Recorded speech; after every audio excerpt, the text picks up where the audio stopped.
जेवण म्हणजे फक्त पोटभरणं नसून ते चविष्ट आणि आरोग्यदायी हवं. म्हणूनच साई जीवन कोल्ड प्रेस्ड ऑइल बनवलंय सर्वोत्तम शेंगदाण्यांपासून. ना केमिकल्स ना उष्णता, झिरो कोलेस्ट्रॉल आणि ट्रान्सफॅट फ्री. प्रत्येक थेंबात शुद्धता, चव आणि आरोग्य. म्हणजेच तुमच्या हृदयासाठी आणि कुटुंबाच्या आरोग्यासाठी उत्तम. आजच साई जीवन निवडा, कारण आरोग्याला शॉर्टकट नसतो.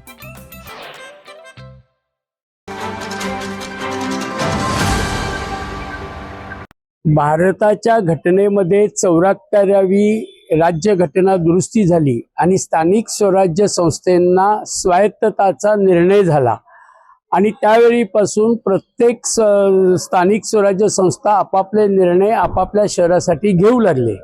परंतु राज्य शासन आणि केंद्र शासनाने 2018 पासून असे एक विचित्र निर्णय द्यायला सुरुवात केली आहे. एखादी कंपनी ठरवतात आणि त्या कंपनी बरोबर ॲग्रीमेंट करा आणि ते कंपल्सरी आहे अशा प्रकारचा आदेश काढतात. तो आदेश कुठल्याही महानगरपालिका अधिनियमाच्या आधारित असत नाही आणि इथे आयुक्त मग तो आदेश मान्य करण्यासाठी या स्थानिक स्वराज्य संस्थेच्या बॉडीला गळ घालतात. 2018 मध्ये ESL कंपनीला असाच निर्णय झाला आणि ESL कंपनीचे अनेक वर्ष गोंधळ निर्माण झाले. कोल्हापूरला नीट लाईट नाही मिळाली आणि आज परत अशाच प्रकारचा एक GR घेऊन एक कंपनी घेऊन या बॉडी पुढे आलेली आहे.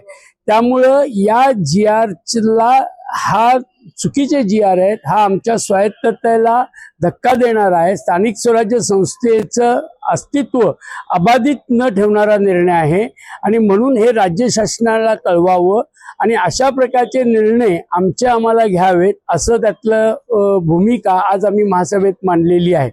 याचबरोबर आता म्हणजे तो GR आता फक्त खाली येणे बाकी आहे. आरोग्य खात्याला लागणारी जी संपूर्ण मशिनरी आहे ती मशिनरी देखील राज्य शासन स्वतः खरेदी करणार आणि आम्हाला देणार आहे, पण त्याचे पैसे मात्र आमच्याकडनं वसूल करणार आहेत. ही अशा पद्धतीची जर एकदा प्रथा सुरू झाली तर स्थानिक स्वराज्य संस्थेला कोणतेही महत्त्व राहणार नाही, स्थायी समितीला कुठलंही महत्त्व राहणार नाही.